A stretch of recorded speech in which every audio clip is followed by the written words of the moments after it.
Jack Carson leaned against the bar, lazily wiping a glass as the din of the black hole hummed around him.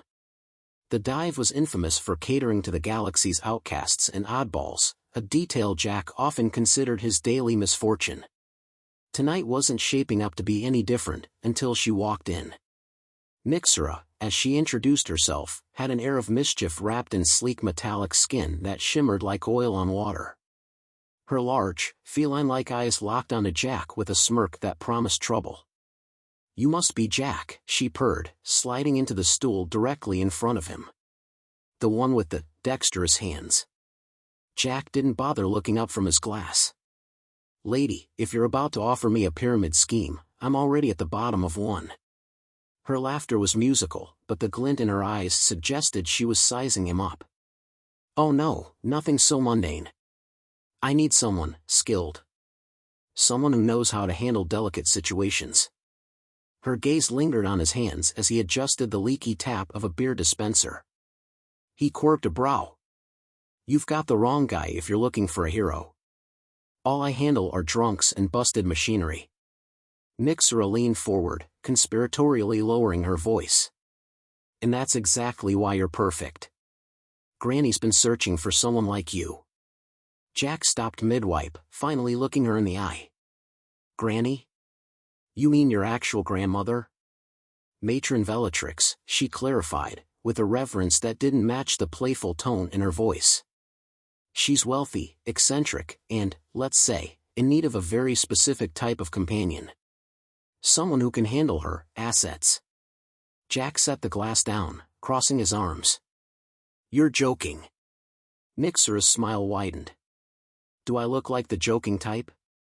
He glanced at her shimmering form, noting the way her presence seemed to command attention without trying. "You look like the type who leaves me broke and confused by the end of the night. Smart and observant." She tapped a finger to her temple.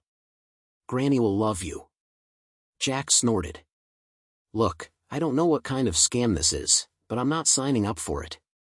Tell Granny to try the classifieds." Nixera tilted her head, pretending to consider his words. "I was hoping you'd resist. It makes it more fun this way." She slid a glowing credit chip across the bar. "Consider this an advance for your time.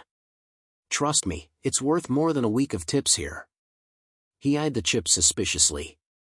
"What's the catch?" "No catch. Just a meeting. And a chance to prove you're as good with numbers as you were with your hands." She let the word hang in the air, savoring Jack's discomfort. Jack sighed, pocketing the chip. "Fine. But if this ends with me wearing chains in some alien dungeon, I'm sending the bill to Granny." Nixera's laugh echoed as she stood to leave. "Oh, you'll adore her. She's unforgettable." She gave him a parting wink before vanishing into the crowd, leaving Jack to wonder what the hell he'd just agreed to. Jack stood stiffly in the grand hall, feeling entirely out of place. Alien servants with too many arms and too few faces glided around, polishing artifacts that probably cost more than Earth's GDP. The walls shimmered with embedded crystals pulsing faintly, like the place itself was breathing. Nixera sauntered ahead, tossing him a look over her shoulder. "Nervous?" "Granny bites, but only if you ask nicely." Jack scoffed, adjusting the stiff collar of the borrowed suit that didn't quite fit. "Oh, I'm shaking. Can't wait to meet the old lady who wants to add me to her collection." The doors ahead groaned open, revealing Matron Bellatrix lounging on a throne that seemed more alive than furniture. Her form was imposing, towering, with layers of iridescent robes coiling around her like smoke. Her eyes, sharp and unblinking, pinned Jack where he stood. "So, this is the human my granddaughter recommends." Her voice dripped with amusement and authority. "You're smaller than I expected." Jack cleared his throat. "Well, you know what they say, big things come in average-sized packages." Silence. Then, a deep, throaty chuckle. "At least you're bold. That might be useful." Nixera grinned. "Told you he had potential." Bellatrix waved a languid hand, and a holographic contract materialized between them. Lines of alien script shimmered, shifting as if alive. I require a legal partner. Galactic tax codes are inconvenient for entities of my size. A spouse qualifies me for certain exemptions. Human marriages are particularly binding across sectors. Jack blinked. You want me to marry you? For taxes? Precisely. He let out a low whistle. Lady, I've heard of gold diggers, but this is some next-level commitment fraud. Bellatrix's smile didn't reach her eyes. In exchange, you'll receive wealth, protection, and a stake in my enterprises. A generous offer for a man tending sticky counters. Jack hesitated. The credit chip in his pocket suddenly felt heavier. What's the catch? Nobody offers the galaxy without strings. No physical obligations, she said smoothly. Merely appearances. Attend functions, smile for the media, perhaps, hold my appendage now and then. Jack's face twisted. I don't know how many appendages you're packing, but I'm not in the habit of hand-holding with business tycoons. Nixera snorted. You'll get used to it. Bellatrix leaned forward. Or you can walk out, back to your failing bar, drowning in debts. Think carefully. Jack stared at the swirling contract. His debts weren't going anywhere. His life wasn't going anywhere. Maybe this was insane, but wasn't that better than boring? He sighed. All right. Trial run. No promises. Bellatrix purred. Excellent. The contract flared briefly before vanishing. Wait, what the hell does trial run even mean? Nixera grinned. Oh, just a few social events. Nothing dangerous. Jack narrowed his eyes. I don't like how you said dangerous. You'll be fine, she said sweetly. Granny's enemies aren't that creative. Jack groaned, already regretting every life choice that led to this. Jack adjusted the too-tight collar of his suit as the hover limo cruised through the neon-lit skyways. Nixera lounged beside him, legs draped over the seat, lazily spinning a dagger between her fingers. So, this charity gala Granny's dragging me to. I'm not gonna end up as the main course, right? Jack muttered. Nixera smirked. Only if you screw up. Though, some of Granny's rivals might prefer you well done. Jack shot her a glare. Comforting. The limo docked at a sprawling crystalline structure. Alien elites glided across levitating platforms, adorned in shimmering fabrics and bioluminescent jewelry. Cameras floated everywhere. Bellatrix met them at the entrance, draped in ceremonial robes that shimmered like molten metal. She looped one of her elongated, claw-tipped hands through Jack's arm. Smile, dear. You're my charming new husband-to-be. Jack forced a grin. Sure. Just don't squeeze too hard. I bruise easy. The cameras flashed. Reporters buzzed around them. Matron Bellatrix. Who is this human? Is this marriage legitimate or another strategic move? Bellatrix's smile was razor-sharp. Oh, it's very real. My Jack is excellent with business matters. Nixera barely held back a snort. They moved through the crowd, Jack's fake grin aching. He leaned closer to Bellatrix. So, what's the point of this? Smile and wave? Presence is power, Bellatrix whispered. And tonight, my enemies will know I am untouchable. Jack wasn't convinced.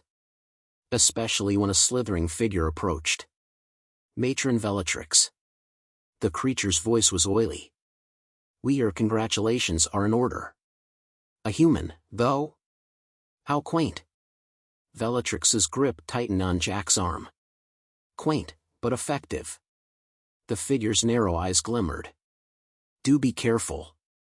Humans are fragile. Jack smiled tightly. Fragile, but surprisingly hard to kill. The creature slithered away, but the air felt heavier. Nixera sidled up. That was Cherrick Voss. Granny's biggest rival. He won't attack you directly, but he's got creative ways to ruin weddings. Jack frowned. That's supposed to scare me? Nixera smirked. Should it? Later, while sipping a glowing drink, Jack noticed a waiter eyeing him too long. Then another.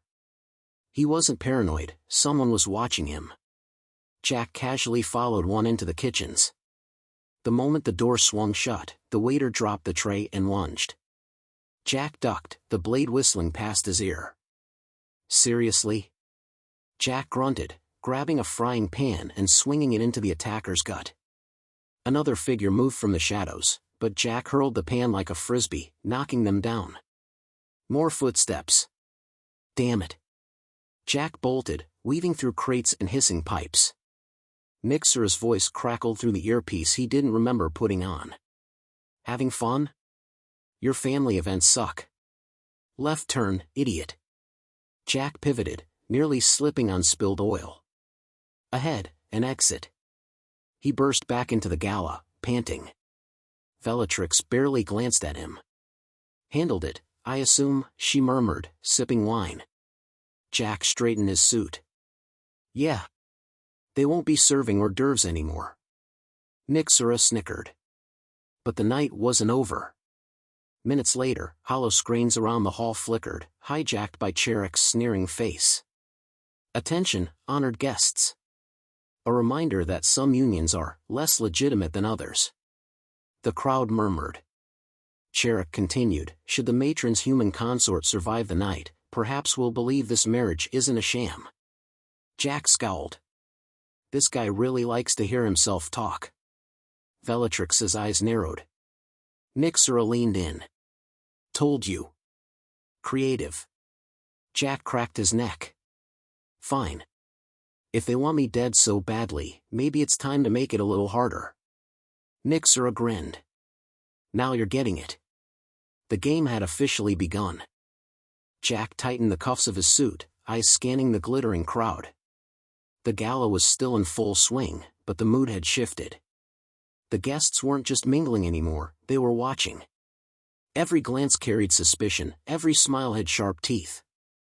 Nixera sidled up beside him, eyes flicking to the floating hollow screens. Cherek's stunt worked. Now they're all waiting to see if you make it to the cake cutting. Jack smirked. Guess I better not disappoint. Bellatrix approached, her movements smooth but deliberate. My rivals believe they can humiliate me by targeting you. We will prove them wrong. Jack arched a brow. Oh, we will, huh? Because I'm the one getting stabbed, not you. Bellatrix's eyes glinted. A husband must defend his wife's honor. Lady, I didn't even get a bachelor party. Nixera chuckled but quickly sobered. Look, Granny's power is in perception. If you look scared, you're weak. But if you turn this around, make them look foolish. Jack's grin was slow and dangerous. So I give them a show. Nixera's smirk matched his. Exactly. Jack straightened up, clinking his glass with a spoon. The hall quieted as hundreds of eyes turned to him. Attention, everyone, he called out, voice carrying. Seems there's been some confusion about this marriage. Let me clear it up. Gasps rippled through the crowd. Nixera's eyes widened. Jack turned to Bellatrix, dropping to one knee. Matron Bellatrix, will you do me the honor of making me the richest, most well-protected man in this galaxy? The hall froze. Bellatrix's lips slowly curled upward. Yes, my dear. I will. Applause broke out, hesitant at first, then growing. But Jack wasn't done. He shot a glare at the nearest hollow camera. And to anyone thinking of interrupting our happiness, I've just signed an exclusive joint ownership clause into our marriage contract. Any harm that comes to me, and Bellatrix's entire fortune automatically transfers to an intergalactic orphan fund. The room collectively choked. Nixera blinked. You did what? Jack leaned closer to her. Bluffed. But they don't know that. Cherek's face flickered on the nearest hollow screen, fury barely contained. You dare threaten my empire with charity? Jack raised his glass. Guess you should have read the fine print. Silence stretched thin until someone burst into nervous laughter. Then another. Soon, half the room was chuckling. Cherek's image snapped off in rage. Bellatrix let out a low, pleased hum. You're more devious than I thought. Jack shrugged. I bartend. People tell me all kinds of secrets when they're drunk. Turns out, it's not hard to bluff a bully. Nyxera clapped him on the back. Not bad, human. Not bad at all. The rest of the evening shifted. The predators in the room backed off, the tension dissolved into cautious respect. Jack mingled, cracking jokes, accepting handshakes, and subtly keeping Nyxera between him and anyone still looking too eager. By the night's end, Jack found himself beside Bellatrix on a private balcony, staring out at the endless city lights. So, what happens now? He asked. Bellatrix sipped her drink. Now, the galaxy believes this marriage is legitimate. My empire is secure. And you? Jack chuckled. I get to live? For now. But don't get comfortable. She smiled thinly. I find I enjoy having you around. Nyxera leaned against the railing. And if you play your cards right, Granny might even let you upgrade to the family yacht. Jack shook his head, laughing. Yeah, I'll pass. I've had enough high society for one lifetime. Bellatrix's gaze darkened, but not unkindly. Oh, Jack. This was merely the beginning. Jack raised his glass in a mock toast. Here's to surviving marriage. Nyxera smirked. And to keeping Granny's claws off your assets. They laughed, the stars blinking indifferently overhead.